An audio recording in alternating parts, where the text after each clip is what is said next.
रानी ने भगवान को कहा कि ये रासलीला में सब थे, ऐसी रासलीला होनी चाहिए उसमें सिर्फ नित्य सिद्ध गोपियां हैं, सिलेक्टेड फ्यू वही होनी चाहिए, तो ऐसी और एक रासलीला होनी चाहिए। तो फिर भगवान राधा रानी की इच्छा पूरी करने के लिए और एक रासलीला करते हैं जो कि वसंत ऋतु में होती है, और वो उस जगह पे हुई चंद्र सरोवर। तो जब रासलीला हो रही थी तो चंद्र भी बहुत खुश हुए, ये स्पेशल रासलीला हो रही है, वसंत रासलीला, और उस समय चंद्र आके वो वहां पे वो सरोवर बन जाते हैं। तो चंद्र सरोवर बहुत सुंदर स्थान है।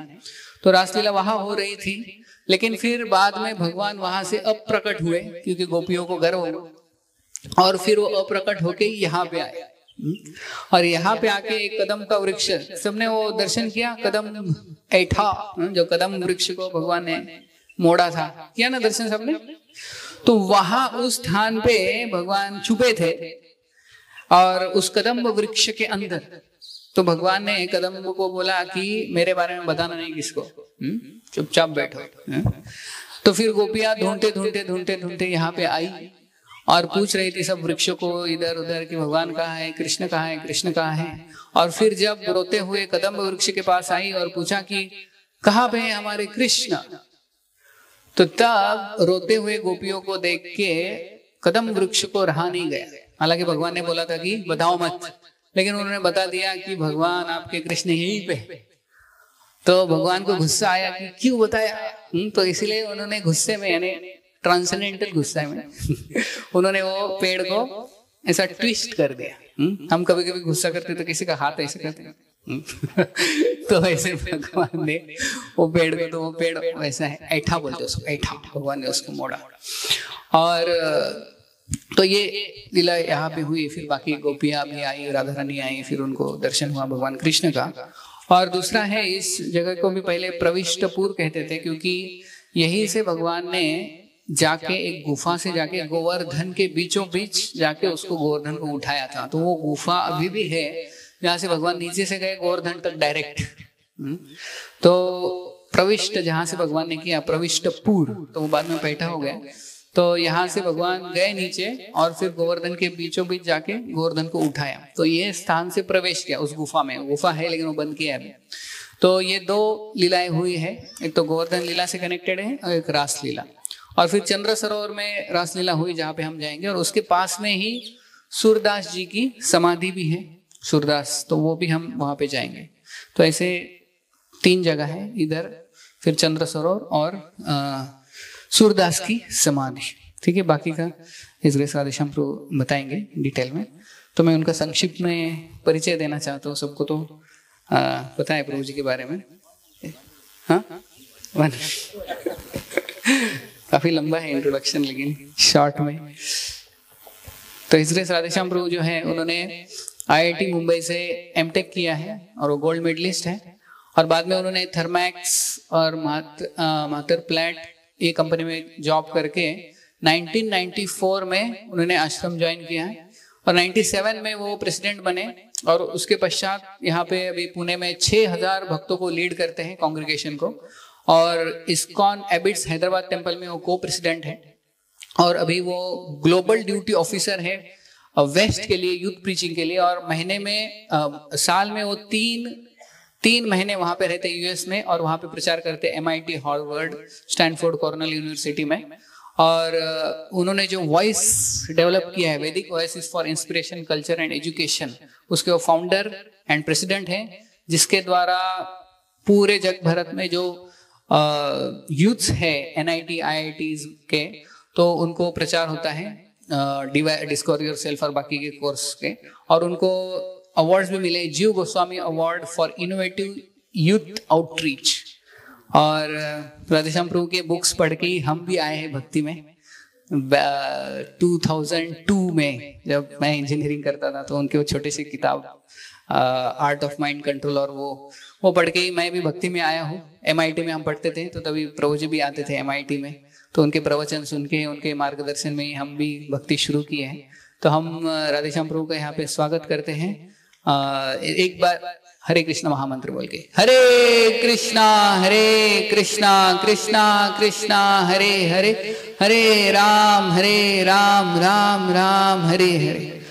जय राधा माधव कुंज बिहारी, गोपी जन वल्लभ गिरिवर धारी।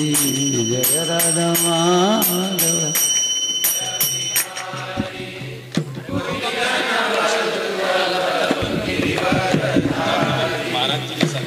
जय राधा माधव कुंज बिहारी, गोपी जन वल्लभ गिरिवर धारी।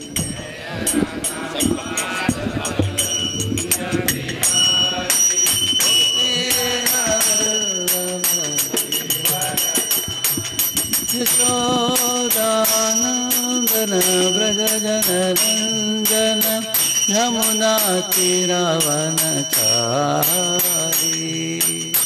यशोदानंदन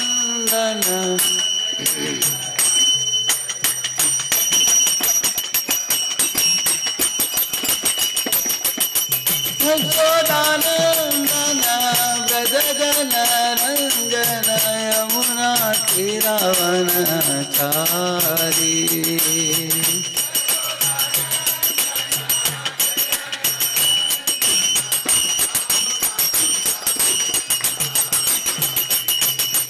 हरे कृष्णा कृष्ण कृष्ण हरे हरे, हरे राम राम राम हरे हरे।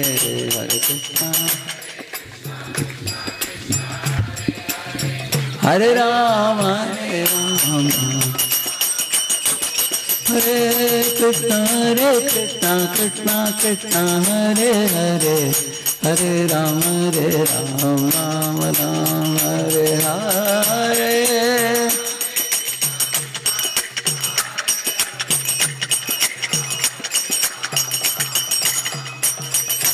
हरे कृष्णा कृष्णा कृष्णा हरे हरे, हरे राम राम राम हरे हरे।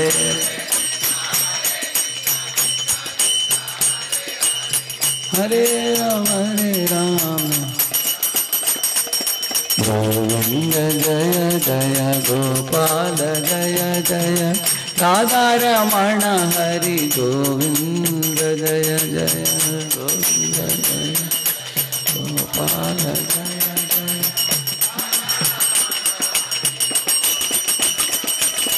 गोविंद जय जय गोपाल जय जय, राधा रमण हरि गोविंद जय जय।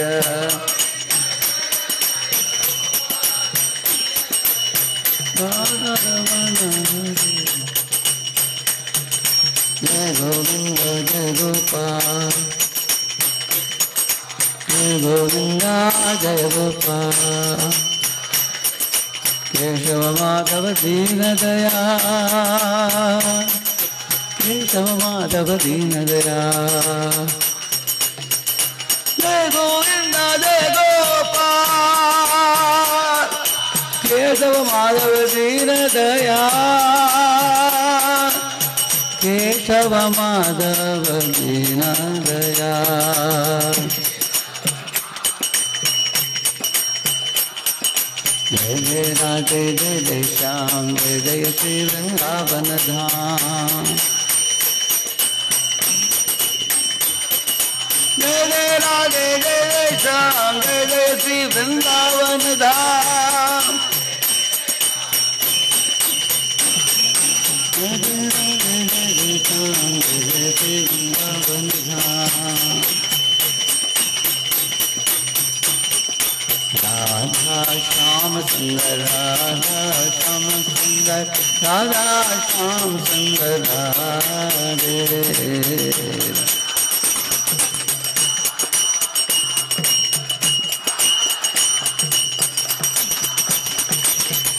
राधा मदन मोहन, राधा मदन मोहन, राधा मदन मोहन राधे।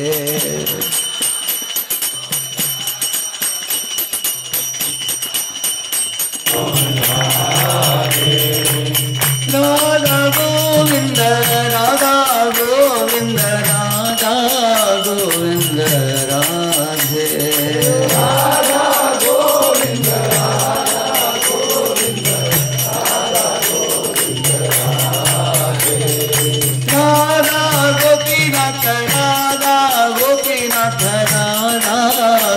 गोपीनाथ राधे राधा गोपीनाथ राधा गोपीनाथ राधा गोपीनाथ राधे राधा दामोदर राधा दामोदर राधा दामोदर राधे राधा दामोदर राधा दामोदर राधा दामोदर राधे जय जय राधा रमण हरि बोल जय जय राधा रमण हरि बोल जय जय राधा रमण हरि बोल जय जय राधा रमण हरि बोल जय जय राधा रमण हरि बोल जय जय राधा रमण हरि बोल जय जय राधा रमण हरि बोल जय जय राधा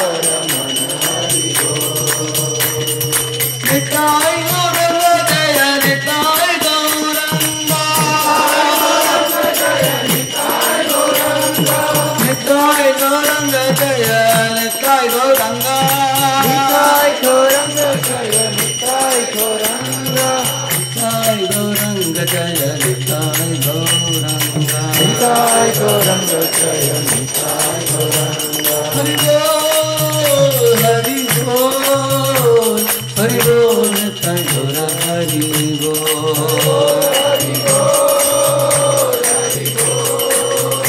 हरि बोल निताय गौर हरि बोल पावन हरिनाम संकीर्तन की अनंत कोटि वैष्णव वृंद की श्रील प्रभुपाद की वृंदावन यात्रा की बीच बीच में गाते रहूंगा हाँ? मेरे पास रखना उसका हरे कृष्णा। तो एफएम का फ्रीक्वेंसी है 94। ओम अज्ञानतिमिरन्धस्य ज्ञानाञ्जनशलाकया चक्षुरुन्मीलितं येन तस्मै श्रीगुरवे नमः। श्रीचैतन्यमनोभीष्टं स्थापितं येन भूतले स्वयं रूपः कदा मह्यं ददाति स्वपदान्तिकं। वन्देऽहं श्रीगुरोः श्रीयुतपदकमलं श्रीगुरून् वैष्णवांश्च श्रीरूपं साग्रजातं सहगण रघुनाथान्वितं तं सजीवं साद्वैतं सावधूतं परिजनासहितं कृष्णचैतन्यदेवं श्रीराधा कृष्णपादान् सहगण ललिता श्रीविशाखान्वितांश्च नमावों विष्णुपादाय कृष्णप्रेष्ठाय भूतले श्रीमते भक्तिवेदान्त स्वामिनिति नामिने। नमस्ते सारस्वते देवे गौरवाणी प्रचारिणे निर्विशेष शून्यवादी पाश्चात्यदेशतारिणे। नमो महावदन्याय कृष्णप्रेमप्रदायते कृष्णाय कृष्णचैतन्यनाम्ने गौरत्विषे नमः। हे कृष्ण करुणा सिंधो दीनबंधो जगत्पते गोपेश गोपिका कांत राधा कांत नमोस्तुते। तप्त कांचन गौरांगी राधे वृंदावनेश्वरी वृषभानुसुते देवी प्रणमामि हरिप्रिये। वाञ्छाकल्पतरुभ्यश्च कृपा सिन्धुभ्य एव च पतितानां पावनेभ्यो वैष्णवेभ्यो नमो नमः। जय श्री कृष्ण चैतन्य प्रभु नित्यानंद श्री अद्वैत गदाधर श्रीवासादि गौरभक्तवृंद। हरे कृष्णा कृष्णा कृष्णा हरे हरे हरे राम राम राम हरे हरे। ओम नमो भगवते वासुदेवाय। ओम नमो भगवते वासुदेवाय। ओम नमो भगवते वासुदेवाय। नारायणं नमस्कृत्य नरं चैव नरोत्तमं देवीं सरस्वतीं व्यासं ततो जयमुदीरये। नष्टप्रायेषु अभद्रेषु नित्यं भागवत सेवया भगवत्युत्तमश्लोके भक्तिर्भवति नैष्ठिकी। कृष्णाय वासुदेवाय देवकी नन्दनाय च नंदगोपकुमाराय गोविंदाय नमो नमः। सर्वप्रथम हम आप सब भक्तों को स्वागत करते हैं गोवर्धन में, वृंदावन धाम, वृंदावन के वास और गोवर्धन के निकट इस तरह एक हफ्ता वास करने के लिए कोटि कोटि जन्मों में भक्ति सुकृति को अर्जित करने के बाद ये मौका प्राप्त होता है।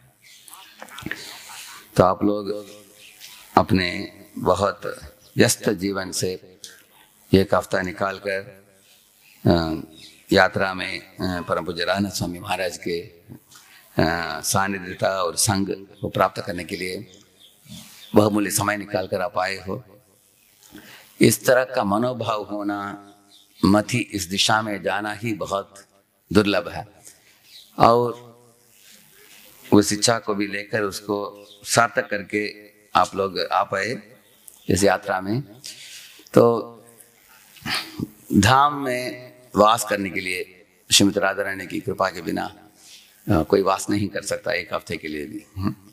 तो इसका मतलब है आप सबके ऊपर राधा जी की कृपा है। और इस हफ्ते का सदुपयोग हम कैसे कर सके अच्छी तरह। परम पूज्य राधानाथ महाराज अनेक यात्राओं में महाराज बोला करते थे कि जब हम एक इस तरह की यात्रा में आते हैं तो प्रजल्प करने के बदले हम मुख से नामों को रट सकते हैं, क्योंकि दो चीज मुख नहीं कर पाएगा। नाम रटेगा तो प्रजल्प नहीं कर पाएगा, प्रजल्प करेगा तो नाम रट पाएगा। इसलिए कभी कभी थोड़ा ज्यादा माला कर लेने में लाभ ही लाभ है। और आते समय जाते समय पाँव में कुछ कांटा चुभ जाता हो तो एक प्रबोधानंद सरस्वती हमारे आचार्य बताते हैं, जब ये पाँव में एक पत्थर चुभता है, कांटा चुभता है, ये ब्रह्मानंद से भी परमानंद मुझे दे रहा है, ऐसे बताते हैं। कारण क्या है? क्योंकि भक्तों के लिए धाम बहुत प्रिय धाम है, राधा कृष्ण की धाम है। इसलिए इस धाम में दर्द कुछ होता नहीं भक्तों को, उसका भी वो प्रेम से स्वीकारते हैं। हम इधर रहते समय जो भगवान की लीला चेष्टाओं के बारे में कथा श्रवण करेंगे हम, शायद हम पूरे के पूरे सब याद नहीं रख पाएंगे, लेकिन उनमें से मिलने वाले दो चार अच्छे सबक हमने सीख लिया, उसको हम नोट करके अपने जीवन में उतारने के लिए हम प्रयत्न करना चाहिए हर क्षण। और एक हफ्ते के लिए भक्तों का एक परीक्षा है कि हम दूसरे भक्तों के साथ कैसे हम बर्ताव करते हैं। पहला परीक्षा है मुझ से हम क्या निकालते हैं। परम पूज्य महाराज जी बताते थे कि अकोमोडेशन के बारे में, पानी के बारे में, प्रसाद के बारे में बुरा कमेंट कुछ मत मारो, वो पहला पॉइंट है। प्रजल्प मत करो। दूसरा पॉइंट है दूसरों के साथ हम बर्ताव कैसे करते हैं। आप सब लोग बहुत सालों से अभ्यास करते आए हो भक्ति में, तो आप लोग जानते हो वैकुंठ नहीं तो गोलोक की स्थिति कैसे भक्त लोगों का बर्ताव होता है उधर। इधर भी हम लोग ऐसे एक दूसरे के साथ बर्ताव करते हुए एक भगवत धाम की शैली जो है, रीति जो है, उसके अनुसार हम इस एक हफ्ते को बिता सकते हैं। ये गोवर्धन में ठिकाना बनाकर हम लोग एक हफ्ते क्यों बैठे हैं? क्योंकि महाराज जी पहले भी कभी वृंदावन में कभी गोवर्धन में पूरा यात्रा बनाते थे। कारण क्या है? भगवान श्री कृष्ण के अनगिनत लीलाओं में ये गोवर्धन लीला जो है एक महत्वपूर्ण लीला माना गया। क्योंकि आप शायद देखा होगा आपने, कुछ लोग जो दंडवत परिक्रमा करते हैं वो लोगों के पास 108 पत्थर होता है, तो एक एक करके ऐसे डाल कर एक एक दंडवत मारते हैं एक ही स्थान में। उसके बाद आगे बढ़कर और एक दंडवत, उनको पूरा करने के लिए मैंने सुना कभी 8-10 साल भी लग जाता है, खास करके जो लोगों के पास 108 है पत्थर ऐसे। और उनके सामने एक गोवर्धन धारी कृष्ण जो है उनका पिक्चर रखता है। गोवर्धन धारी कृष्ण को देख देख कर झुकते हैं। हर क्षण के लिए कुछ लोग इस लीला का आस्वादन करते हैं, स्मरण करते हैं। हम लोगों को इस तरह का दंडवती परिक्रमा नहीं करना। हमको भक्तन ठाकुर ने बोला हम इसके बदले भक्तों के साथ मिलजुल कर झगड़ा किए बिना रहेंगे तो दंडवत परिक्रमा से भी ज्यादा है, इससे बढ़कर। क्योंकि प्रचेतों ने 10,000 साल पानी के अंदर जाकर तपस्या की। बाहर निकलने के बाद भगवान विष्णु जब अष्टभुज विष्णु उनको दर्शन दिया, तब प्रचेतों को बोला, वरम वृणीद्वं भद्रं वो यूयं मे नृपनंदना सौहार्देना पृथक धर्मास्तुष्टो हम सौहृदे नवः। हे प्रिय भक्तों, आप लोग झगड़ा के बिना 10,000 साल एक दूसरे के साथ मिलजुल कर आपने भक्ति की है, ये मुझे सबसे ज्यादा प्रसन्नता देता है। ऐसे भगवान ने बोला, ना कि आपने 10,000 साल पानी के अंदर कैसे तपस्या की मुझे मालूम नहीं, ऐसे नहीं बोला भगवान ने। क्योंकि असली तपस्या इस इस्कॉन में रहकर विश्वास रखकर प्रभुपाद जी में, प्रभुपाद के शिष्यों में और इस संस्था में विश्वास रखकर, इस संस्था में अनेक इधर उधर त्रुटियां हो सकते हैं, लेकिन अंततः संस्था का मूलभूत उद्देश्य है सबको कृष्ण प्रेम प्रदान करना, भगवत धाम लौटाना। तो इस उद्देश्य को पकड़कर जो जीव सब भक्तों के साथ जुड़कर रहेगा इस संस्था में शांति से, वो सबसे बड़ा तपस्या है। तो इस तरह वो लोग ध्यान करते हैं भगवान की इस लीला में, गोवर्धन लीला में, क्योंकि ये गोवर्धन धारी कृष्ण ने अपने खुद के बाएं हाथ से गोवर्धन को अपने छोटे उंगली में उठाकर सब सारे ब्रजवासियों को आश्रय प्रदान की। भगवान सबके संरक्षण देने वाले होते हैं, सबको सुरक्षा देते हैं, उनमें दोनों को देते हैं, देवों को भी देते हैं, असुरों को भी देते हैं। कैसे? इस लीला में जो दैवी संपत्ति वाले कौन है? ब्रजवासी लोग हैं। अब ब्रजवासी लोग जो है भगवान के प्रिय भक्तजन है। भगवान का नाम है भक्तवत्सल गोविंदा, है ना। तो भक्तवत्सल है भगवान। कौन्तेय प्रतिजानी ही मैं भक्त प्रणश्यति। तो उन भक्तों को भगवान कुछ सुरक्षा प्रदान करते हैं। गोवर्धन को एक छतरी जैसे उठाकर, जैसे हम बारिश के दिन हम लोग छतरी पकड़ते हैं, भगवान ने गोवर्धन पकड़ लिया आसानी से, क्योंकि भगवान है, इसलिए हर एक को एक एक छतरी नहीं दिया भगवान ने। बोला कि एक छतरी में सब आ जाओ, सबको बुला लिया अंदर। और लीला भी रचाया, रसराज अंडर गिरिराज। तो गिरिराज के अंदर रसराज लीला भी की भक्तों के साथ। भक्तों को सुरक्षा भी प्रदान की, गाय बछड़ों को, ग्वाल बालों को, गोप गोपियां को, साथ साथ उनके साथ अलग अलग लीलाओं, अलग अलग रसों में भगवान ने रसास्वादन भी की उनके साथ। और इंद्र को भी भगवान ने सुरक्षा प्रदान किया। कैसे? उनकी मान को भंग करके।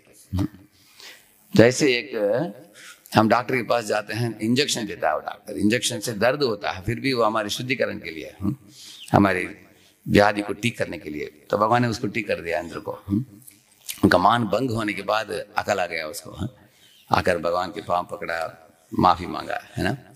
इस तरह लीला में सबको लाभ है, इंद्र को भी लाभ है, भक्तों के लिए भी लाभ है, हम लोगों के लिए भी लाभ है इस लीला का आस्वादन करके। और इस लीला में आप देख सकते हैं ब्रजवासियों की शरणागति। देखिए, जिस व्यक्ति के अंदर भौतिक इच्छा है वो ही डरता है, लेकिन अगर किसी के अंदर कुछ भौतिक हेतु नहीं हो, भगवान में आश्रित हो, वो निडर होकर भगवान को फॉलो करता है। उदाहरण के लिए ब्रजवासियों को भगवान ने बोला कि आप लोग इंद्र की पूजा इस साल मत करो, गोवर्धन की पूजा करो। तो वो डरे नहीं। कुछ लोग पुराने इस्कॉन में आने के पहले वो लोग अलग अलग देवताओं की पूजा करते थे। कृष्ण की पूजा चालू होने के बाद उनको डर होता है कि अगर कुछ दूसरे देवता को हटा दिया जाए, कुछ घर में नुकसान न हो जाए, ऐसे डर कुछ लोगों को होता है। उसका मतलब है वो अभी तक उस स्तर पर नहीं आए हैं जिधर अनन्य भक्ति को समझा है वो लोगों ने। अगर कोई अनन्य भक्ति को समझ लिया तो वो समझेगा कि कृष्ण की पूजा किया जाए, बाकी सब देवता खुश हो जाते हैं उनसे। परीक्षित सिर्फ कृष्ण की आश्रय लिया, सब सारे देवता ऊपर से फूल की वर्षा की जब परीक्षित का गमन होने वाला था 7 दिन होने के बाद। इसी तरह पृथु अर्ची वैकुंठ लौट रहे हैं, उनके ऊपर भी फूल की वर्षा हुई देवताओं के द्वारा। ऐसे जड़ा भरत को उनके गला काटने वाले थे डकैत लोग, तुरंत दुर्गा देवी की मूर्ति जो था विस्फोट होकर तुरंत आकर उनकी सुरक्षा भी प्रदान की और वो खड़ग लेकर सारी डकैतों की गर्दन काट दिया उन्होंने और बचा दिया किसको? जड़ भरत को, क्योंकि भगवान के शुद्ध भक्त थे। अगर हम शुद्ध भक्ति करेंगे देवी देवता भी सहयोग देते हैं। जैसे शिव जी भी अर्जुन को पाशुपतास्त्र दिया, अग्निदेव ने उनको एक रथ दिया सोने का, इंद्र ने उनको घोड़े दिए। हाँ, इस तरह आप देखेंगे देवी देवता सब, the entire cosmic forces aligned with the devotee who is aligned with Krishna's will. जो भक्त कृष्ण की इच्छा से अपनी इच्छा को एक कर देता है, उस भक्त की इच्छाओं को प्रोत्साहन देने के लिए सब सारे देवी देवता उत्साहित हो जाते हैं। ये पॉइंट है। तो इसलिए आप देख सकते हैं कि ब्रजवासी लोग जो हैं उनके अंदर लेश मात्र भी डर नहीं था किसी भी पुरातन रीति रिवाजों को छोड़ने के लिए। आप देखते हैं कि भारत में अनेक लोगों के अंदर कुछ रीति रिवाज करना, कुलगुरु के पास जाना, कुछ अलग अलग छोटे मोटे देवी देवताओं को पूजा करना सब लोग करते हैं क्योंकि धार्मिक होते हैं लोग। लेकिन अलग अलग धर्म होता है, छोटा मोटा धर्म होता है, वो सब पेड़ के डालियां हैं, पेड़ के तना और मूल क्या है? परो धर्म है। हाँ, ये शुद्ध भक्ति है। तो ब्रजवासी लोगों को भगवान ने ये बात उनके द्वारा हम लोगों को सिखाना चाहा कि अलग अलग देवी देवताओं की पूजा अलग अलग करने की जरूरत नहीं। आप कृष्ण के आश्रय लोग हैं बस। जैसे गांव में एक कुआं होता है नहाने के लिए, एक कुआं होता है मलमूत्र विसर्जन करने के बाद शरीर को शुद्ध करने के लिए, और एक कुआं होता है भगवान की पूजा आराधना इत्यादि करने के लिए, एक कुआं होता है कपड़े धोने के लिए। अलग अलग कुआं होता है, लेकिन एक बहने वाला नदी हो, अलग अलग कुआं की जरूरत नहीं है। इस तरह भगवान कृष्ण बहने वाली नदी के बराबर है। उनके पास कोई आ गया, अलग अलग देवताओं के पास जाकर अलग अलग छोटे छोटे चीज मांगने की जरूरत नहीं है हमको। और कृष्ण के पास भी जाकर मांगने की भी जरूरत नहीं है, मांगे बिना कृष्ण सब देख लेंगे। हाँ, ऐसे तो ये ब्रजवासियों का मनोभावना है। हाँ, उनका मालूम था कि उन्होंने गौ माता की रक्षा करने के लिए बोला भगवान को, कृष्ण कृष्ण महाभाग त्वन्नाथम गोकुलम प्रभो त्रातुमर्हसि देवान् कुपितात् भक्तवत्सलः। हे भक्तवत्सल गोविंदा, कोई एक देवता कुपित होकर एकदम जोरदार मूसलाधार वर्षा बहा रहा है, हमारे गाय बच्चे मर रहे हैं, तो आपके पास उनको लेकर आए हैं। हाँ, उनकी सुरक्षा प्रदान कीजिए। आपका नाम है गोविंदा। गोविंद मतलब गाय को आनंद देने वाले, धरती को भी आनंद देने वाले। भक्त लोग जो कीर्तन करते हैं, भजन करते हैं, उनके ऐसे भक्तों की इंद्रियों को भी परम आनंद प्रदान करने वाले होते हैं भगवान गोविंद। हे गोविंद, इनको बचाइए। तो भगवान आसानी से गोवर्धन उठाया। देखिए ब्रजवासियों ने, भगवान ने जो बोला उसको इतने अच्छी तरीके से पालन किया। मैं मेरे गुरु महाराज कुछ सालों के पहले एक लेक्चर में बोल रहे थे, with great love and opulence the Brajwasis worshipped Govardhan, cows and brahmanas. कुछ लोगों के पास ऐश्वर्य होता है लेकिन हृदय विशाल नहीं है, सब कुछ भगवत कहीं में अर्पित करने के लिए। कुछ लोगों के पास बहुत प्रेम है लेकिन अर्पित करने के लिए ज्यादा कुछ नहीं है, जैसे सुदामा ब्राह्मण था। उनके पास इच्छा बहुत थी भगवान की सेवा करने के लिए, लेकिन सामग्रियां नहीं थी। कुछ लोगों के पास सामग्रियां हैं लेकिन इच्छा नहीं है। ब्रजवासियों के पास दोनों था। उनके पास ऐश्वर्य भी था, धन दौलत था, हृदय भी बहुत विशाल थी। प्रेम से भगवान, प्रेम से गोवर्धन को भी समर्पित किया। कुंड जैसे उन्होंने विविध तरह के व्यंजन बनाकर अर्पित किए। ब्राह्मणों को भी पूजा की, गाय बछड़ों का भी पूजा किया उन्होंने, अच्छे तरीके से सजाया उन्होंने। परम पूज्य लोकनाथ महाराज बता रहे थे एक लेक्चर में, गायों के पीठ के ऊपर उन्होंने एक जैसे वेलवेट लगाते हैं ना, ऐसे वेलवेट ऐसे लगाया था, और उनके जो सींग होता है उसमें भी उन्होंने दो दो अगरबत्ती लगा दिया। ऐसे ऐसे जाते समय वो भी ऐसे घूमता है ऐसे, और अच्छे अच्छे हार, अच्छे अच्छे माला भी पहनाया गायों को ऐसे। इस तरह गायों को सजाकर उनको भी पूजा किया, गोवर्धन को भी पूजा किया, सब कुछ किया उन्होंने इस तरह। अपने हृदय पूर्वक पूजा आराधना की। इसके बाद जब भगवान ने गोवर्धन को उठाया, आप लोग जानते हो किस तरह इंद्र नाराज होकर जोरदार ऐसे बारिश किया, लगा कि वो वज्रपात कर रहा है पर्वत के ऊपर। लेकिन वज्रपात कैसे महसूस हुआ गोवर्धन को? मानो गोवर्धन को लग रहा था कि कोई कमल फेंक रहा है उसके ऊपर। अगर कोई कमल लेकर फेंकता हो तो कैसे लगेगा आपको? इस तरह उसको महसूस हुआ। उसको ऐसे बताया क्या कारण क्या है? भगवान के एक छोटे उंगली के अग्रभाग उसको छू रहा था, बस उसमें उनको इतना परमानंद प्राप्त हो रहा था। हाँ, देखिए, एक मछली को आधा बाल्टी पानी में रखो, नहीं तो समुद्र में डालो, जब तक वो पानी के संपर्क में है वो खुश है। हाँ, जब पानी से उसको निकाल दो तब वो सूख जाएगा, मर जाएगा। इस तरह भगवान के संपर्क में रहने वाले भक्तों के अंदर इतना परमानंद है, वो कठिन से कठिन परिस्थितियों को आसानी से वो लोग झेल लेंगे उसको। हाँ? इस तरह प्रहलाद भी इसलिए बताता है, तद्वीर्य गायन महामृत मग्न चित्त, मेरे चित्त आपकी कथा में मग्न होकर परमानंद प्राप्त कर रहा है, इसलिए मेरे पिताजी जो भी यातनाएं दे रहे हैं मुझे उससे तकलीफ हो ही नहीं रहा मुझे। ऐसे प्रहलाद बोल रहे हैं। इसी तरह ध्रुव महाराज भी नेक्षे भवत गुणकथामृत पानमत्त, आपके दिव्य कथा में मत्त होकर मेरे मन उसमें आविष्ट हो गया है, इसके कारण मैं किसी भी तरह का तकलीफ को अनुभव नहीं कर रहा हूँ, जंगल में कम कर रहा हूँ। और आप जानते हो ध्रुव महाराज ने किस तरह की कठोर तपस्या की, उस तपस्या से उनको तकलीफ नहीं हुआ उनको। तो हम लोग भी कभी कभी कृष्ण भावनामृत जीवन में अभ्यास करते समय बीच बीच में अलग अलग तकलीफों को सामना करना पड़ता है हमको। तो हम जितना शरणागति को बढ़ाएंगे, शरणागति की इंटेंसिटी को बढ़ाएंगे, नाव को बढ़ाएंगे, उतना हम उन कठिन परिस्थितियों को झेल पाएंगे हम लोग। हाँ, हमारे अंदर वो ताकत आ जाएगी। हाँ, उसके द्वारा ऐसे ये ब्रजवासियों से हम सीख सकते हैं। हाँ, उनसे शरणागति के कारण इससे हमारे गोवर्धन से, गोवर्धन के ऊपर प्रहार हो रहा है, किसका? वज्रपात, लेकिन उसको कुछ भी तकलीफ नहीं हुई उसको। हाँ, जैसे वो शॉक अब्जॉर्बर हो गया हो। इंद्र को बड़ा आश्चर्य हुआ, अरे मैं तो पहाड़ को उल्टा करके नीचे गिराना चाहता हूं, ये तो हिलता भी नहीं। जैसे कि वैसे है। तो गोवर्धन के अंदर एक्सटेसी, परम आनंद आ गया उसके अंदर। तो ये गोवर्धन की बात है।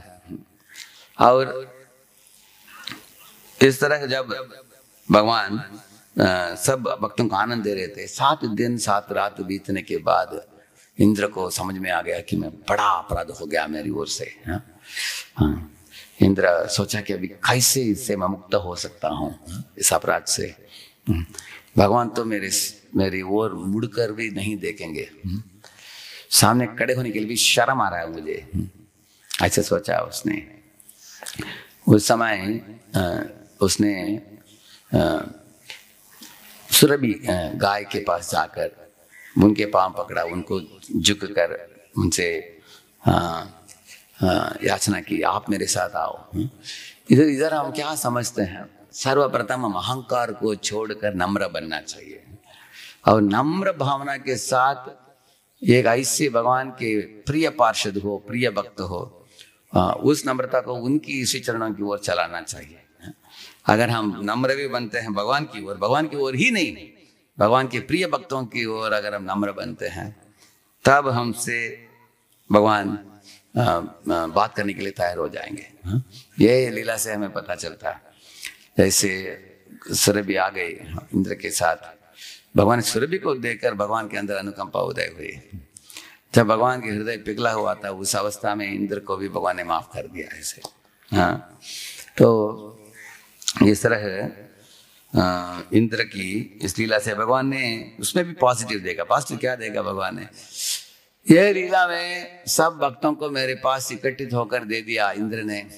हाँ, जब मैं रात में नृत्य करता था गोपियों के साथ, लेकिन गोप बाल नहीं मिलते थे। गोप बालों के साथ दिन में गोचारण लीला में जाता था, गोपियां नहीं मिल पाती थी। अभी गोपियां, गाय, बछड़े, माता पिता सब लोग हैं साथ में, 5 रसों में आस्वादन चल रहा है। इसलिए भगवान ने सोचा कि ठीक है, इंद्र को कुछ दंड देने की जरूरत नहीं। उन्होंने बोला, Indira you may go now, don't give up your post, give up your pride, बोला भगवान ने।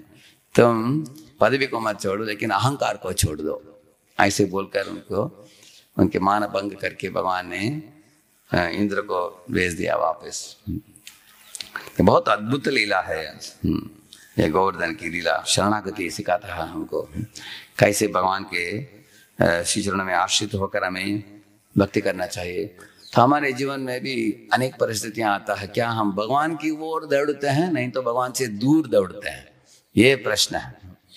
कुछ लोग, किसी के परिवार में फाइनेंशियल क्रंच हो गया, अचानक कुछ पैसा लूट गया, कोई लूट लिया, तो लोग सोचते हैं कि अभी 3 साल हम भक्ति नहीं कर पाएंगे। क्यों? अभी पैसा कमा कर लाना पड़ेगा, पहले जैसे बनाना पड़ेगा घर को, ऐसे लोग सोचते हैं। नहीं तो किसी का नौकरी छूट गया, भक्ति भी छूट जाता है कुछ समय के लिए। लेकिन ब्रजवासी लोग कठिन से कठिन परिस्थिति में भी भगवान की ओर ही दौड़े, भगवान से दूर नहीं दौड़े। तो हमको भी ये बात हम सीख सकते हैं। तो भगवान जब गोवर्धन पर्वत उठाया, वो उठाते समय पैटा नाम का एक स्थान था, उसमें भगवान ने एक गुफा है उधर, उस गुफा के अंदर जाकर भगवान ने उंगली देकर उधर से ही उठाया, उन्होंने गोवर्धन को उठाया। तो उसके संबंध में एक और भी कुछ महत्वपूर्ण लीलाएं हैं, लेकिन ये लीलाओं को समझाने के लिए मैं एक दूसरे लीला का सहारा लूंगा इसका। एक इधर ही गोवर्धन एरिया में आएगा, गंटुली ग्राम करके एक गांव है। वो गंटुली ग्राम में एक दिन सब गोपियां साथ में एकत्रित हुई थी, राधा कृष्ण के साथ होली मना रही थी, अनेक रंग साथ में लाई थी। तो उस समय राधा कृष्ण बैठकर बात कर रहे थे। बात होने के बाद जब उठे, उस समय अचानक देखा कि राधा जी की साड़ी और कृष्ण की धोती को बांध दिया था ललिता सखी ने। वो देखकर दोनों आश्चर्यचकित हुए और सब गोपियां ताली बजाकर हंसने लगी। तो ये लीला है, हम सुनते हैं, लेकिन इस लीला के पीछे बहुत सीख हमें सीखने को मिल सकता है। देखिए, इस दुनिया में जब हम विवाह की बात करते हैं, वो एक सोशल नॉर्म होता है, एक सामाजिक रीति होता है, रीति रिवाज होता है, रेगुलेशन होता है, और रिजिड रूल्स होते हैं। तो भगवान के लीला में ये गोपियां भगवान के प्रेमिका हैं, भगवान प्रेमिका हैं, वो प्रेयसी हैं शाश्वत काल के लिए। और ये साधारण प्रेमिका प्रेयसी का रिश्ता नहीं है, ये समझना बहुत आवश्यक है। इसलिए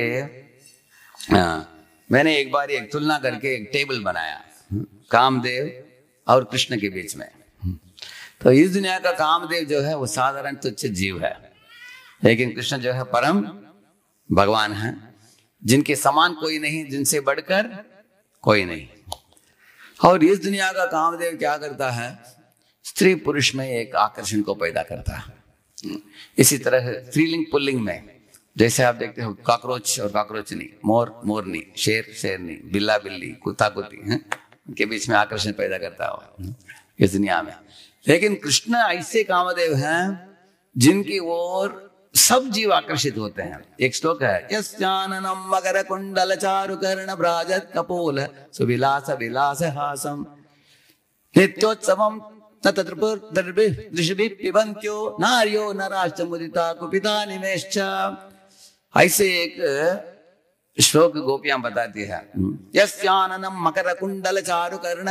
हे कृष्ण, आपके मकर कुंडल जो है वो चमक रहा है, ब्राजत, ऐसे चमक कर ऐसे हिलते समय आपके गाल में उसका प्रतिबिंब आता है, और आपके घुंघराले बाल, और आपके सुंदर कमल के पंखुड़ियों जैसे आंखें, और आपके मुस्कुराहट, और आपके कृपा से भरा हुआ नेत्र कमल इत्यादि देखकर नारियो नराश्च मुदिता, ऐसे बताते हैं। नारी ही नहीं, नर भी।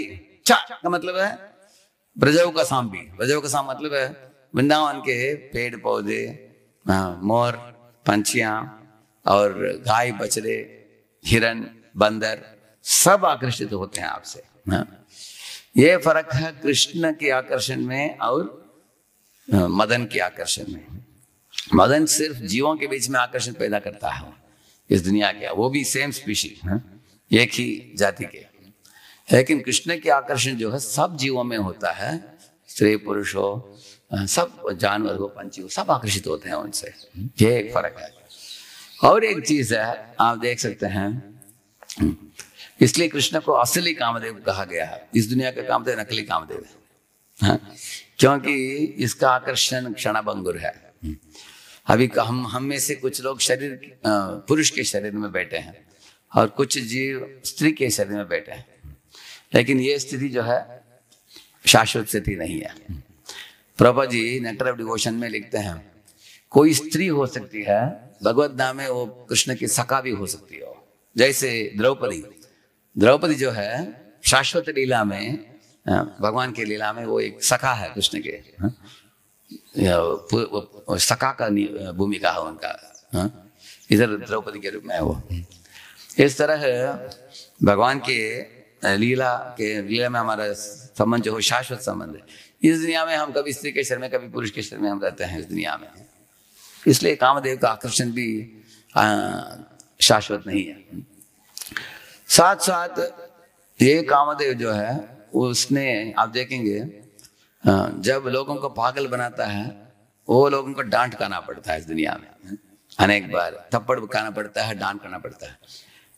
लेकिन कृष्ण की ओर अगर कोई आकर्षण जग गया किसी को, उनको हम महान वैष्णव बोलकर हम मनाते हैं उनको, सारे दुनिया उनकी ओर फूल की वर्षा करता है, उनको हार पहनाते हैं, करेक्ट ना, ऐसे। इसलिए वो ओरिजिनल कामदेव है। नकली कामदेव के प्रभाव से अगर प्रभाव में आप आ गए, आपको डांट करना पड़ेगा आपको, इस दुनिया में। और इतना ही नहीं, बड़े बड़े आचार्यगण जैसे श्री भक्तिवेदांत सरस्वती ठाकुर, भक्ति विनोद ठाकुर, गौर कृष्ण बाबा जी हैं, जगन्नाथ दास बाबा जी, हमारे श्रील प्रभुपाद, और सब सारे आचार्यगण इस राधा कृष्ण के संबंध को मनाते हैं और उनके पाँव में अपने सर झुकते हैं, उनकी पूजा आराधना करते हैं, उनके बारे में जीवन भर अंतिम सांस तक लोग बोलते रहे हैं, गुणगान करते हैं। लेकिन इस दुनिया की कामदेव जो है, उनके बारे में कौन बोलेगा? जो लोग प्रजल्प करना चाहते हैं वही बोलेंगे, क्योंकि आचार्यों को उसमें रुचि नहीं है। इसके विरुद्ध क्या बताते हैं? भवति मुख विकार सुष्टु निष्ठि वनम, ऐसे बताते हैं कि यमुनाचार्य मेरे ओंठों से मैं थूकता हूं, इस दुनिया के कामदेव कैसे पागल बनाता है लोगों को, ऐसे बताते हैं। ये बड़ा फर्क है। और अनेक लोग रास नृत्य में भाग लेने के लिए इच्छा प्रकट की है, जैसे लक्ष्मी जी हैं, उन्होंने भी इच्छा प्रकट की है कि इस तरह एक श्लोक है ये जो नागपत्नियां बोलती है, क्या श्लोक है?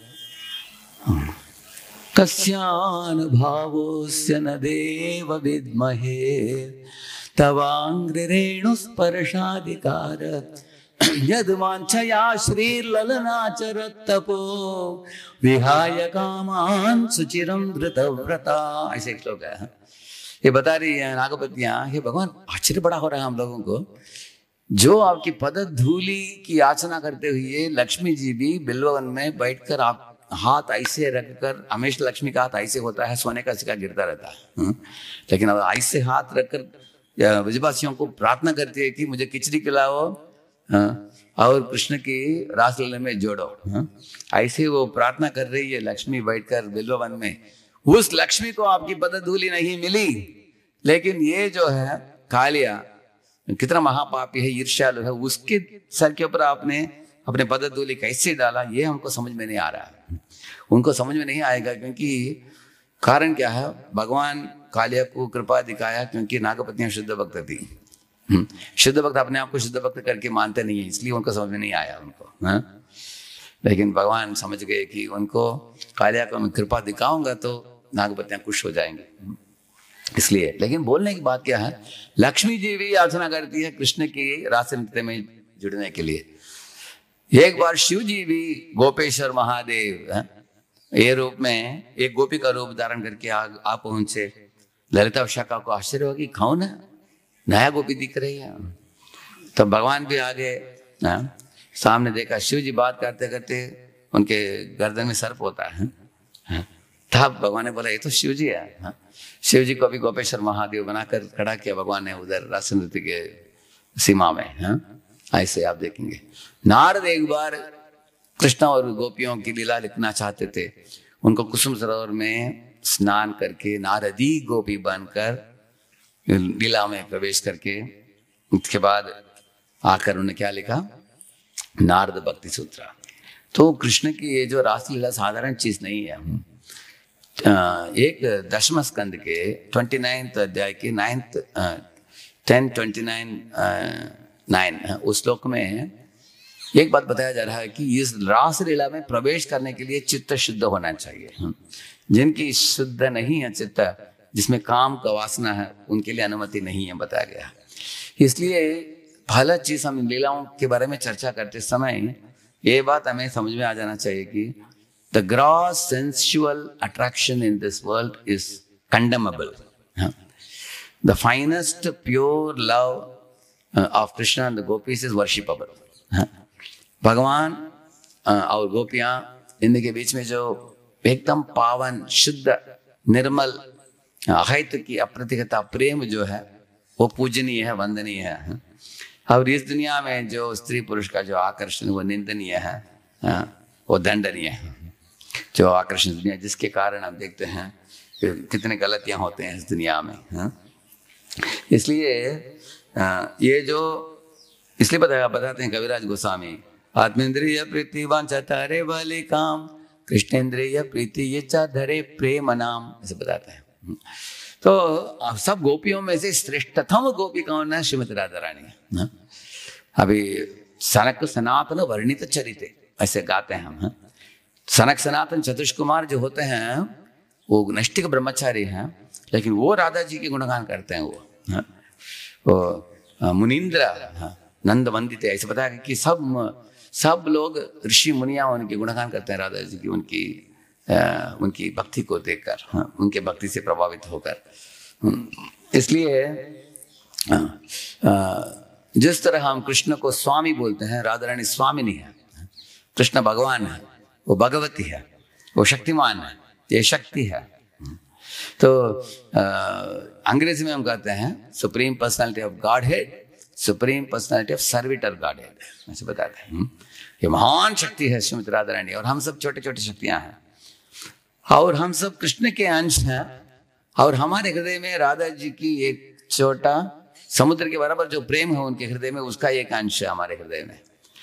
All of us are part of Krishna and in our heart resides love of Krishna which is a part of Radha Rani's love. तो हमारे पास, हम आकार में भी हम छोटे हैं, हमारा प्रेम भी छोटा है। तो राधा जी के पास समुद्र के बराबर महाभाव है, और कृष्ण परम सत्य भगवान है। इसलिए परम सत्य एक व्यक्ति दो हुए हैं राधा कृष्ण के रूप में। कारण क्या है? एक श्लोक है ऐसे, राधा कृष्ण एक तनु दुई देह धरी, अन्योन्य विलास करे आस्वादन करी। तो अब सब जीवों को परम आनंद प्रदान करने के लिए कृष्ण ने अपने आप को विस्तृत किया राधा जी के रूप में, और राधा कृष्ण और सब जीव जुड़कर एक बड़ा परिवार है गोलोक वृंदावन में है। तो इस तरह की लीलाओं को रचाते हैं भगवान सब जीवों को अपने आनंद से भरने के लिए। भगवान तो हमेशा परम आनंद में ही जीते हैं, अपने आनंद को बंटवारा करना चाहते हैं। जैसे कोई पिताजी घर में लेकर आता बड़े जार में कुछ फ्रूट मिक्सचर जूस लेकर आया है, क्या खुद पिएगा वो? पहले सब परिवार वालों को खिलाएगा, बीवी को देगा, बच्चों को देगा, खुद भी पिएगा। इस तरह भगवान भी अपने आनंद को सबको बंटवारा करना चाहते हैं। इसलिए भगवान के धाम में इस तरह की लीलाएं चलती है। अभी में हम बता रहे थे गंटोली ग्राम के बारे में। ये जो राधा कृष्ण की संबंध जो है, प्रेममय संबंध जो है, it's spontaneous, it's based on love, it is not just a ritual और अ रेगुलेटेड और अ सोशली मैचिंग मैरिज। इसलिए आप देखते हैं भक्ति जो होता है वो एक स्वाभाविक चीज होता है। जैसे कृष्ण जब मुरली बजाते हैं वंशी वट के नीचे खड़े होकर, the flute playing of Krishna is a call for all the जीवर्स। ये सब जीवों के लिए एक पुकार है भगवान मुरली बजाकर सब जीवों को बुला रहे हैं, ये जीवो जो सो गए उठ जाओ, आओ इधर। क्या तुम दुनिया के चीजों में एकदम उलझ गए हैं? तुम्हारा संबंध दुनियादारी चीजों के साथ नहीं है, मेरे साथ है, इधर आ जाओ। ऐसे भगवान हम सबको एक पुकार दे रहे हैं। हर एक इधर जो भी बैठे हैं हम सब भक्तों के लिए वो पुकार है, हम सब के लिए। एवरी जीवा is invited bye Lord Krishna. भगवान बोल रहे हैं कि ठीक है, कोई इंजीनियर है, कोई डॉक्टर है, कोई चार्टर्ड अकाउंटेंट है, कोई स्त्री है, कोई पुरुष है, तुम किसी भी परिस्थिति में हो, तुम्हारे अभी का परिस्थिति अशाश्वत है, क्योंकि तुम्हारा अभी का शरीर इतना छोटा शिशु था पहले, अभी युवक अवस्था पर आ गए, उसके बाद बुढ़ापा आता है, उसके बाद शरीर जीर्ण होकर मर मिट जाता है। तुम ये एक शरीर छोड़कर दूसरा, कभी राजा कभी प्रजा, कभी मनुष्य कभी जानवर, कभी देवता कभी मनुष्य, तुम बदलते रहते हो। कितने अलग अलग योनियों में सुख की तलाश में तुम भाग रहे हो। सुख किधर ढूंढ रहे हो? सुख इधर है, इधर आ जाओ।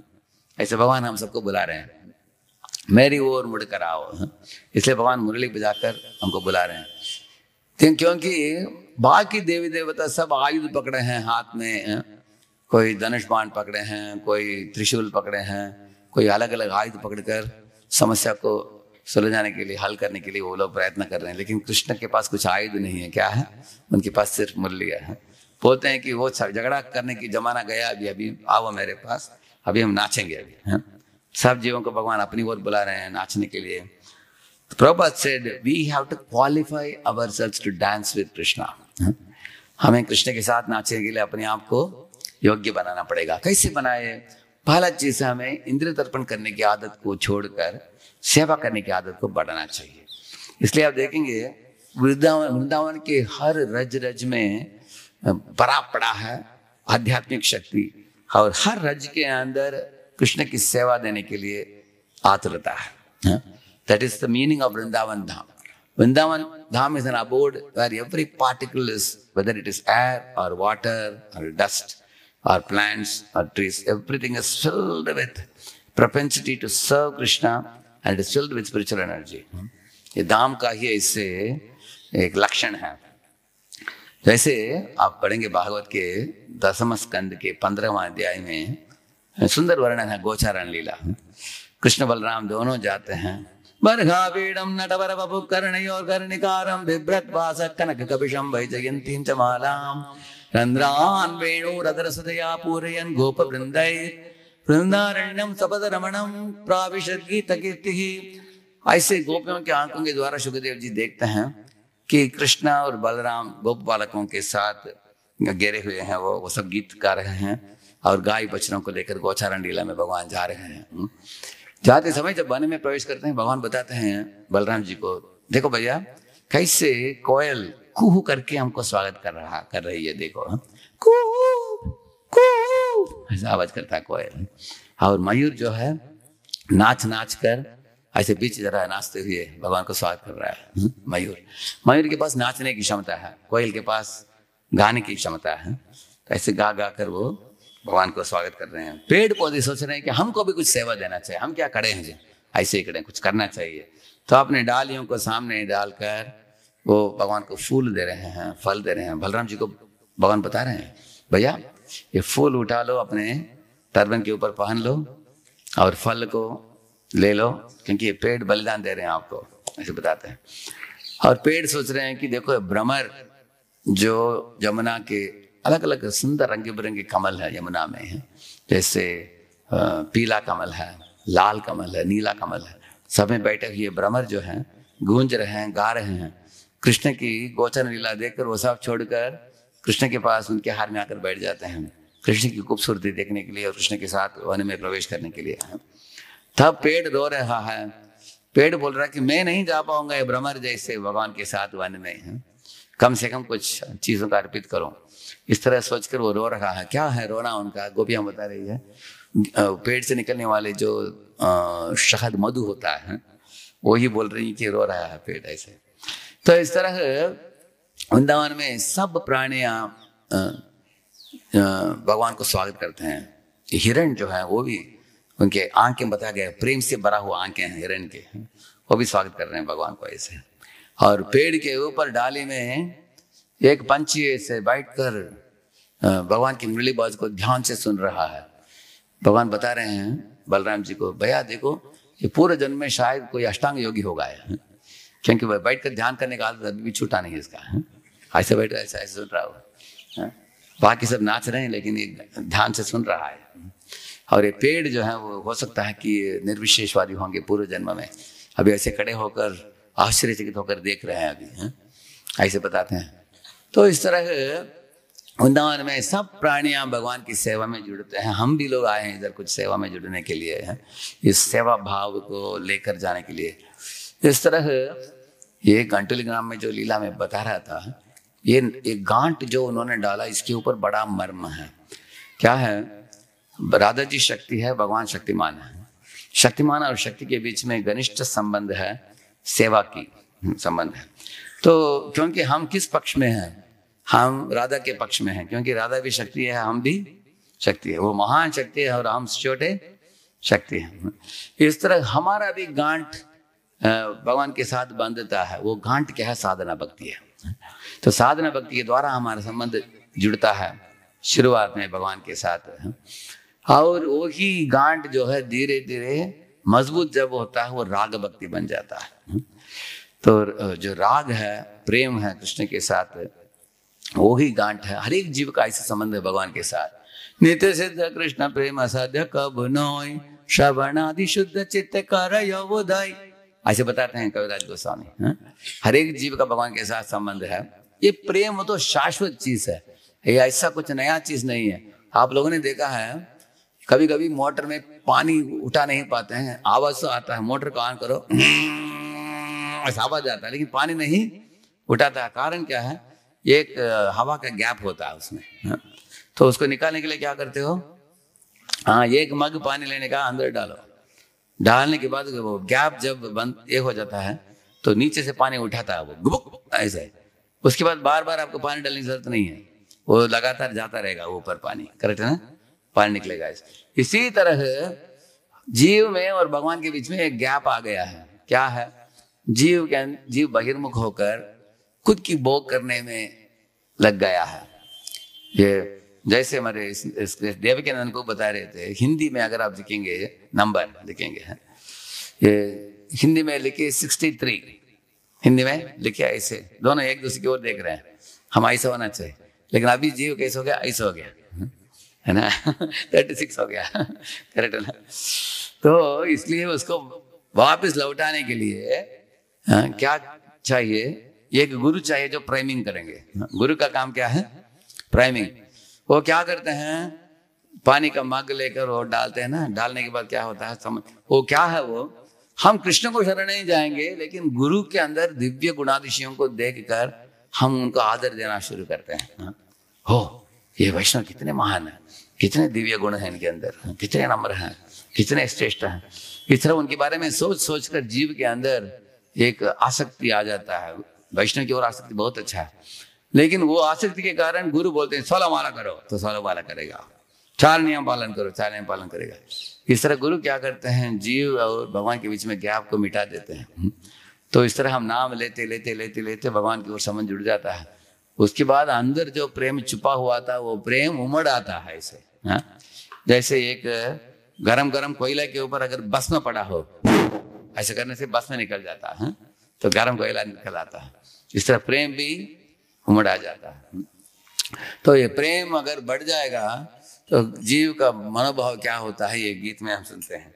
आमी यमुना पुली ने कदम खानने गहरीनु तकिया, सब लोग बोलिए यमुना पुली ने कदम खानने गहरीनु तकिया, श्याम वंशीधारी मणिवंत कोरी लीला कोयले रासरा, और श्याम वंशीधारी मणिवंत कोरी लीला कोरी,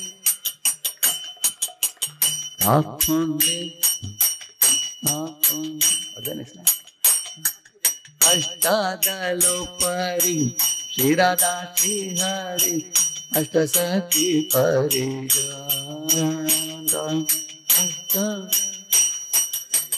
राधा श्री हरे अष्ट सखी परिणाम परसु गीता नर्तन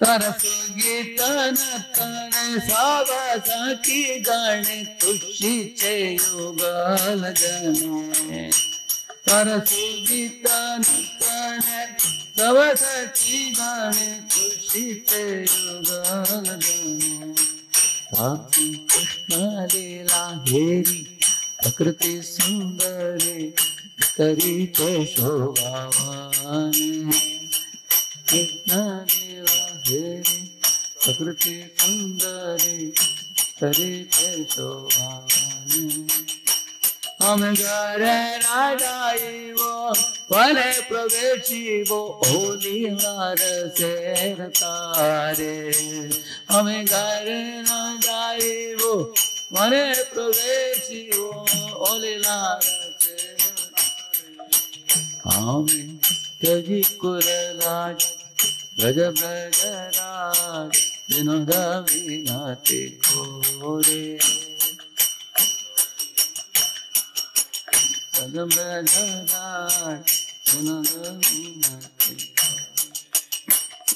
ये गीत में भक्ति ठाकुर क्या बताते हैं? ये बताते हैं कि हम यमुना पुलिने कदम्ब कानन है, यमुना के तट में कदम्ब कानन है। उस कदम्ब जंगल में एक कदम्ब के पेड़ के नीचे खड़े होकर भगवान मुरली बजाकर मुझे पुकार रहे हैं, सब जीवों को पुकार रहे हैं। हम सब जब उधर भागते हैं भगवान के निकट, उधर एकदम सुंदर एक लीला मच गया है, बहुत सुंदर है। बता रहे हैं कि उस समय प्रकृति सुंदरी जो है, प्रकृति ने भी अपने शोभा को बढ़ा दिया। प्रकृति भी भगवान की एक शक्ति है ना। तो क्यों शोभा बढ़ा दिया? भगवान को खुश करने के लिए। मतलब क्या है? सब पौधों में रंग बिरंगे सुगंधी फूल उगने लगे, पेड़ों में बहुत मीठे फल उगने लगे, एकदम हरियाली छा गई चारों दिशाओं में। ऐसे नदी में पानी भर भर के आ रहे थे, ऐसे एकदम सुंदर, खूब सुंदर वातावरण बन गया। बता रहे कि प्रकृति की सुंदरता बढ़ गई और भगवान के नृत्य, भगवान की मुरलीबाज, गोपियों के डांस इत्यादि देखकर ये बोल रहे हैं कि ये देखने के बाद हमें घरे न जाइबो वने प्रवेशी को ओ लीला रसे तारे। बोल रहे हैं कि यह लीला में मेरे मन इतना मग्न हो गया कि मैं सदा काल के लिए भगवान के सानिध्य में ही रहूं, कभी उनके श्री चरण ना छोड़ो। श्री रविशंकर ठाकुर ठाकुर बताते हैं, हे भगवान, आपके प्रसाद खाने के बाद बाहर की खाना हम खा नहीं पाते हैं, ऐसे बताते हैं। आपकी इष्ट विग्रह की दर्शन करने के बाद किसी भी सिनेमा एक्टर एक्ट्रेस की ओर जो आकर्षण था सब मिट गया। आपके हरे कृष्ण कीर्तन सुनने के बाद बाकी सिनेमा गाना फीका पड़ गया हमको। इस तरह बताते हैं कि हमारे सब इंद्रियों को भगवान जीत लेते हैं इस तरह अपने लीला के द्वारा, तो लीला आस्वादन के द्वारा ऐसे। तो इस तरह रास नृत्य जो है ये भगवान का एक भेंट है उन जीवों के लिए जिन्होंने करोड़ों करोड़ों जन्मों में भक्ति करके भगवान को तुष्ट किया है। एक ऐसे ऊंचे स्तर पर पहुंचे हैं जब उनके अंदर लेश मात्र भी भोग करने की वृत्ति नहीं है। उस समय भगवान उनको इस तरह का भूमिका देते हैं जिधर वो गोपियां बनकर भगवान के साथ नाच सकती हैं। जैसे ऋषिचारी गोपियां हैं जो दंडकारण्य जंगल के रूप गोपियां हैं, जो इसी तरह श्रुतिचारी गोपियां हैं जो श्रुति ही गोपी बनकर आते हैं भगवान से सीखने के लिए भक्ति के बारे में। इस तरह मुनिचारी गोपियां हैं, ऋषिचारी गोपियां हैं, ऋषिचारी गोपियां हैं, देवकन्या गोपियां हैं जो देवताओं की बेटियां हैं। वो भी शुद्ध होकर अभी कृष्ण के भौम लीला में भाग लेकर उसके बाद गोलोक चले जाएगी वो लोग भी आए हैं, रास नृत्य में भाग लेते हैं वो भी ऐसे हैं। इस तरह बहुत बहुत महान योग्य लोग ही भाग लेते हैं इस तरह के रास नृत्य में। तो दो रास नृत्य होता है, एक है वसंत ऋतु में, दूसरा है शरद ऋतु में। भगवान अपिते रात्रि शरदोत्फुल्ल मल्लिका, ऐसे भागवत में जो वर्णन है वो शरद ऋतु का रास क्रीड़ा भगवान के। और ये वसंत ऋतु में जो होता है वो भी प्रेम सरोवर के चंद्र सरोवर के पास होता है। उधर भी ये चंद्र सरोवर आने के पहले से भगवान इस तरह गोपियों के साथ नृत्य करते थे, राधा जी और बाकी गोपियां। अभी चंद्र सरोवर आने के बाद की जो लीला है वो गर्ग संहिता में हम पढ़ते हैं और ब्रह्म वैवर्त पुराण में वर्णन है। उसके बारे में 2 शब्द बताना चाहता हूं मैं, क्योंकि राधा जी का एक विस्तरित रूप है जिसका नाम है चंद्रावली। ये क्यों राइटिस्ट लेफ्टिस्ट करके 2 तरह के गोपियां हैं, आपको मन में शंका उठेगा।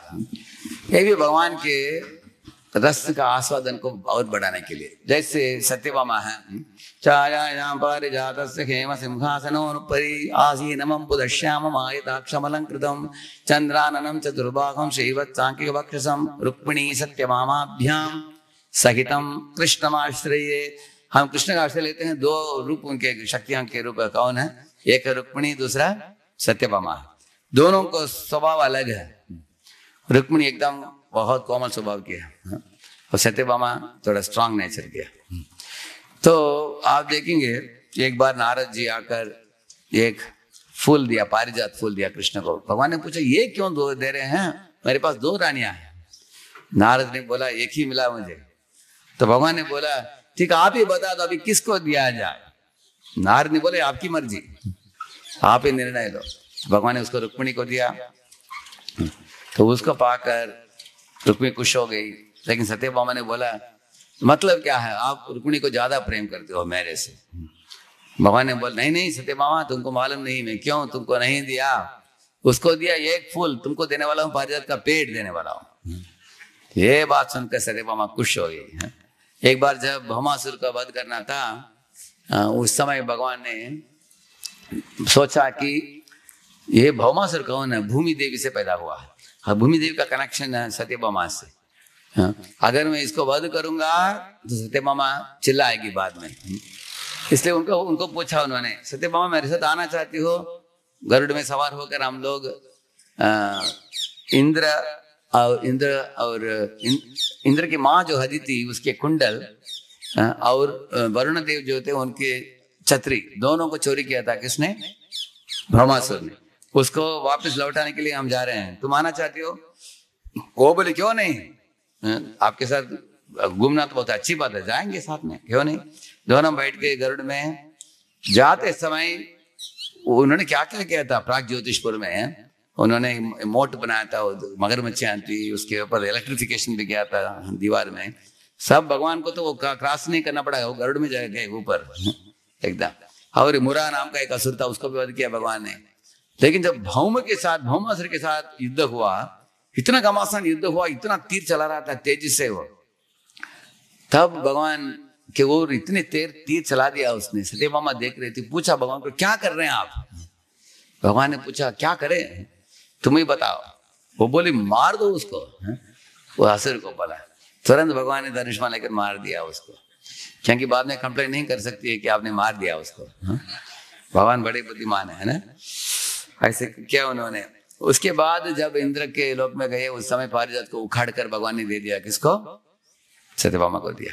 इस तरह भगवान अलग अलग तरीके से लीला करते हैं। जैसे हम लोग कभी खिचड़ी खाते हैं, लोग बोलते हैं खिचड़ी क्या है, एकदम सरल है, चावा चावा वेरी सिंपल है, कुछ आचार मिलेगा क्या, लोग पूछते हैं। तो सत्यभामा आचार जैसा। तो सत्यभामा के थोड़े स्ट्रांग व्यवहार में भी रुचि है, उसमें भी भगवान वो दूसरे तरह का रस का आस्वादन उनको। इसी तरह है भगवान के 2 वृंदावन में राधा जी के एक विस्तृत रूप है, उनका नाम है चंद्रावली। तो राधा जी के ग्रुप कभी तैयार करता है झूलन, भगवान जाते हैं, झूले झूलते हैं, उत्सव मनाया जाता है। कभी चंद्रावली के ग्रुप वो भी बनाते हैं, आयोजित करके उनको बुलाते हैं। एक बार ऐसे ही हो गया, दोनों ग्रुप में बुलाया आया था। कभी कभी लोग भी बोलते हैं ना, अगर किसी शहर में अगर गुरु जी जाते हैं तो लोग बोलते हैं हमारे घर में आ जाइए, प्रोग्राम कीजिए। और एक बड़ा भक्त है सीनियर, वो भी अपने घर में बुला रहा है। जिनके घर में जाते हैं गुरु, वो बोलेंगे हमारे घर में प्रोग्राम हो गया, वो पूरा फोटो भेज देंगे सबको। करेक्ट है ना? कभी कभी स्पर्धा होता है भक्तों के बीच में। ऐसे स्पर्धा उतना बुरा नहीं है, लेकिन स्पर्धा एक लिमिट से ज्यादा नहीं जाना चाहिए। एक बार पुणे में ऐसे स्पर्धा हो गई। एक बार परम पूज्य गोपाल कृष्ण महाराज जाने वाले थे, तो एक भक्त को फिक्स किया मैंने, एयरपोर्ट से महाराज को लेके आने के लिए। तो 3 गाड़ी आ गया, सब मोटा मोटा बड़ा बड़ा गाड़ी था। तो मैंने 3 लोगों को पूछा कि आप लोग क्यों आए हो? बोला कि बीबी ने बोला कि नया गाड़ी लिया है, महाराज को लेके आना चाहिए, महाराज को बिठाने से गाड़ी दिव्य बन जाएगा। तो मैंने बोला लेकिन महाराज 3 गाड़ी में कैसे बैठेंगे, एक ही गाड़ी में जा सकते हैं। वो बोले प्रभु जी हमको पता नहीं, अगर बात करना तो बीबी पीछे है, बात कीजिए।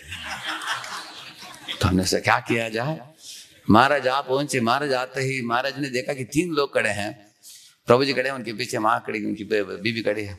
महाराज ने पूछा राधेश्याम किस गाड़ी में बैठना हमको? मैंने बोला महाराज आपकी मर्जी, और दिया मैंने सोचा महाराज चुनेंगे तो हमको प्रॉब्लम नहीं ना। लेकिन महाराज बोले राधेश्याम मेरा पॉलिसी है, जिस शहर में जाता हूँ उधर के अध्यक्ष जो बोलता है वो करता हूँ मैं। ऐसे बोला उन्होंने। तो बड़ा प्रॉब्लम हो गया, क्या किया जाए? भगवान को प्रार्थना किया मैंने, किसी के क्रोध का पात्र ना बनूं। तब एक आइडिया निकला मेरे मन में। तो जिसको मैंने फिक्स किया वो उनको ही बोला महाराज आप उनकी गाड़ी में जाइए। तो महाराज को बिठाकर भेज दिया। बाकी 2 लोग मेरे सामने आए। माता जी ने पूछा कि प्रभु जी को पूछो हम गाड़ी लेकर आए, क्यों नहीं, हम चांस नहीं दिया हमको। मैंने बोला महाराज एक भक्त के घर में महाराज आएंगे, मैंने बोला वो लोग खुश हो गए, हम आकर पिकअप करके जाएंगे महाराज को अपने घर में, एक छोटा कार्यक्रम करके वापस लौटा देंगे। और दूसरे परिवार को बोला मैंने आप रिटर्न आते समय महाराज को एयरपोर्ट में लेकर आओ, बोला वो खुश हो गए। बोला कभी कभी सबको खुश करना आसान काम नहीं है, मुश्किल है सबको खुश करना। इस तरह कभी भगवान को दोनों को तृप्त करना होता है, चंद्रावली की ग्रुप को भी और राधा जी की ग्रुप को भी। भगवान के मन में राधा जी की विचार था, लेकिन चंद्रावली के ग्रुप में गए भगवान है उधर। भगवान आकर जब बैठे, एक आसन बनाया था, फूल से बनाया हुआ था। तो जब चंद्रावली आई महाराज ने पूछा, इन्होंने पूछा, भगवान ने पूछा उनको हे राधे करके बुलाया। चंद्रावली ने पूछा, चंद्रावली उसको देखकर बोला हे कमसा, बोला उन्होंने। था भगवान को होश आ गया है, मैं कम से ऐसे दिख रहा हूं क्या मैं? हाँ, तब भगवान होश आने के बाद वो पूछी कि अगर मैं राधा दिख रही हूँ तो आप कम से दिखोगे, ऐसे बोला उन्होंने। तो इस तरह कभी कभी भगवान लीला करते हैं ऐसे, इधर पूरा करके उधर जाते हैं, राधा जी के पास इसमें ग्रुप में जाते हैं, उधर उत्सव है, लेकिन वो मान लीला में चले जाते हैं कभी। है ऐसे इस तरह भगवान भी अलग अलग ग्रुप के भक्तों को तृप्त करने के लिए प्रयत्न करते हैं। हाँ, लेकिन इस तरह इधर चंद्र सरोवर में जो चंद्रावली और उनका ग्रुप का जो रास नृत्य होता है, इसके बारे में मैं पढ़ा। दोनों में एक फर्क क्या है? This is initiated by Chandravali and her group begging the Lord to come for their dance. इसका मतलब है एक जीव भगवान से याचना करता है कि आप हमें स्वीकारो, और आप वो जीव स्वागत करता है भगवान को एक माहौल बनाकर उसमें भाग लेने के लिए। हाँ, this is Chandravali side. And Radha ji side जो शरद ऋतु में जो होता है, उधर भगवान मुरली बजाकर सब जीवों को पुकारते हैं, क्योंकि वो बोलते हैं कि आप जीव इतने महान भक्त बन गए कि मैं आपको पुकारता हूँ, आप आओ और मैं आपकी सेवा करूंगा। इधर चंद्रावली के ग्रुप में भगवान के लिए अच्छे अच्छे सजावट किया जाता है, भगवान को मनाया जाता है, भगवान को फूल चढ़ाया जाता है, उनको कीर्तन किया जाता है उनको।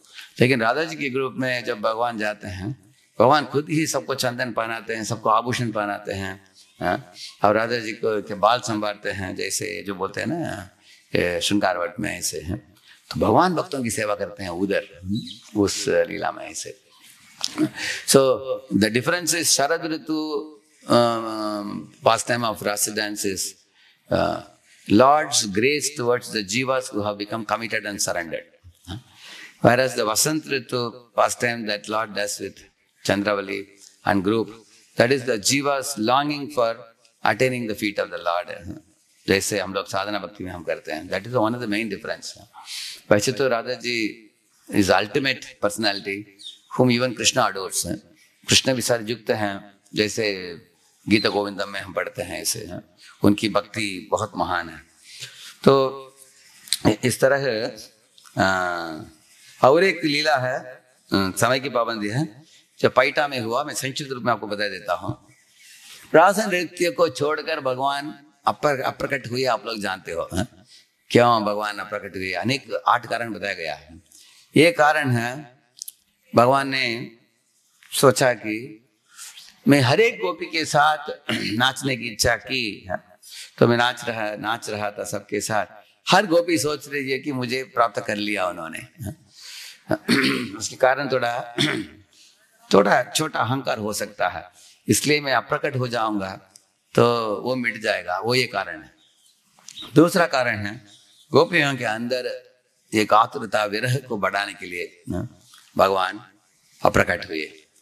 तीसरा है भगवान अप्रकट हुए, लेकिन उस अप्रकट अवस्था में गोपियां नहीं देख पाई भगवान को, लेकिन भगवान उधर ही थे।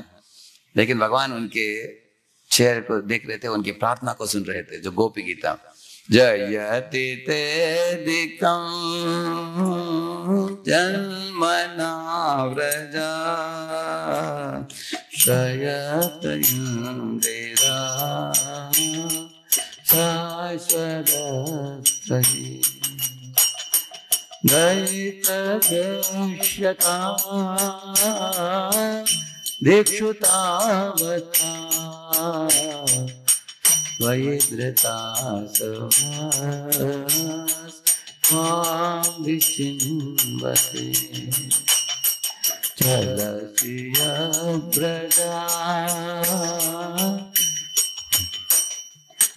No, that's it. I want to sing another one. Rahasi samvido yagdi sprashah kuhatano manah khavayanti। तो भगवान बता रहे, गोपियां बता रही है, आपने अगासुर की वध की, बकासुर की वध की, गोवर्धन लीला की, काल्यानवर्धन की, इस तरह के अनेक लीलाओं को करके अपने भक्तों के हृदय में एक स्थान पा लिया। और ये करने के बाद आप अचानक प्रकट हो गया। तो आपके उपस्थिति के बिना हमारे हृदय जिस तरह एक रेगिस्तान जैसे बन गया।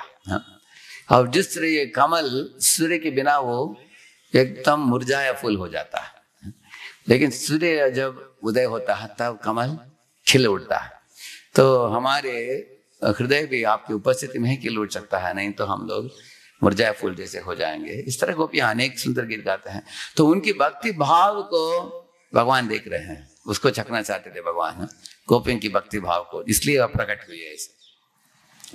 और एक कारण बताया है क्यों भगवान प्रकट हुए, क्योंकि गोपियां अलग अलग हो गई, क्योंकि कृष्ण के साथ अलग अलग नाच रही थी।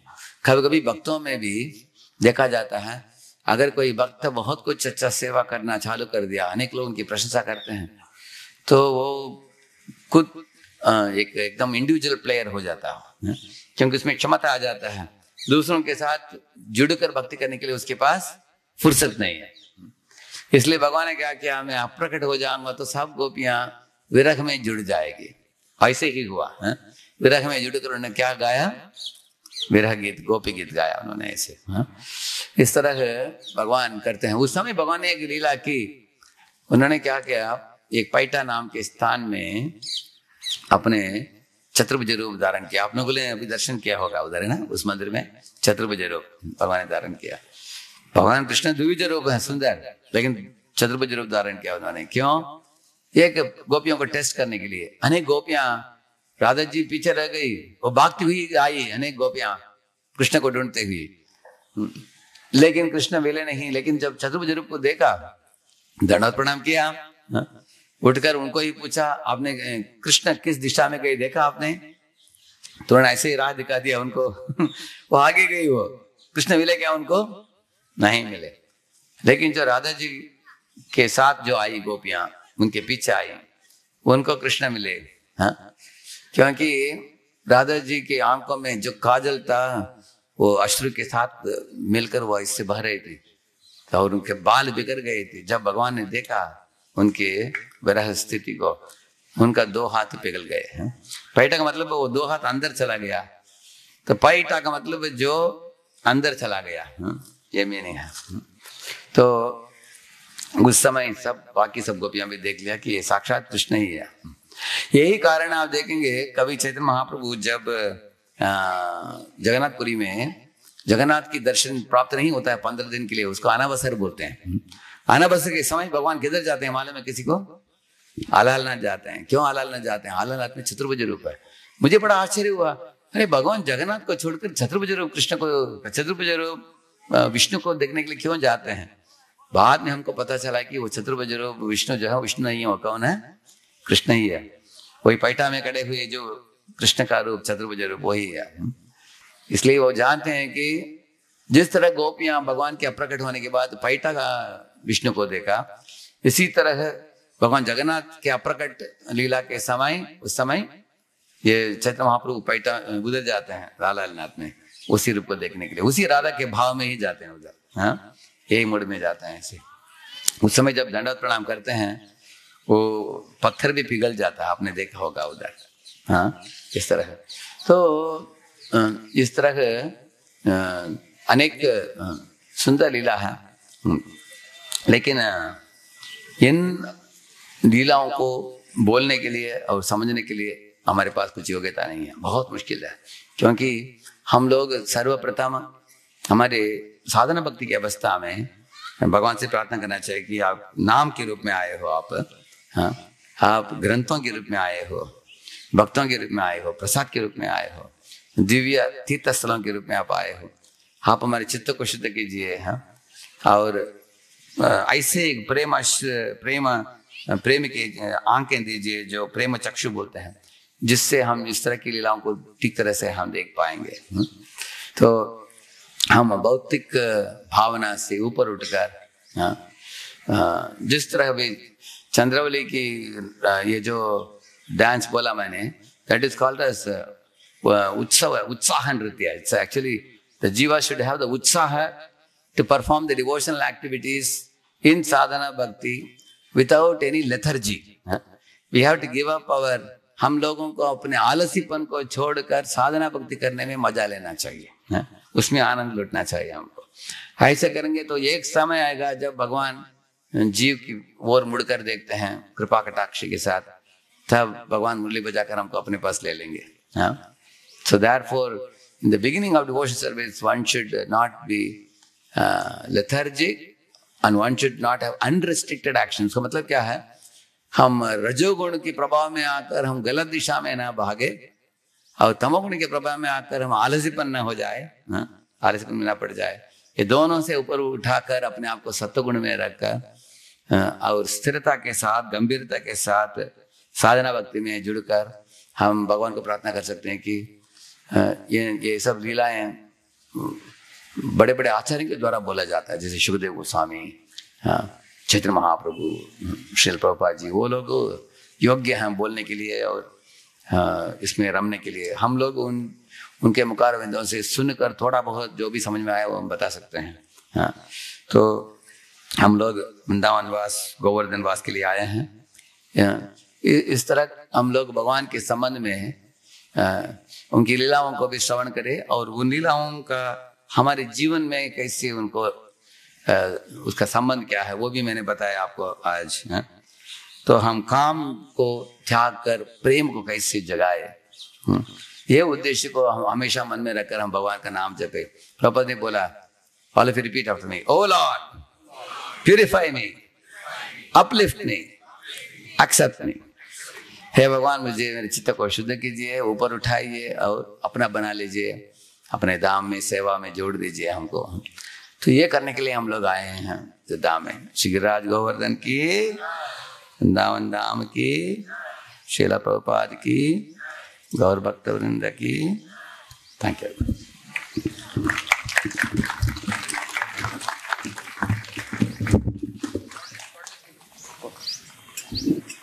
Go too late, na?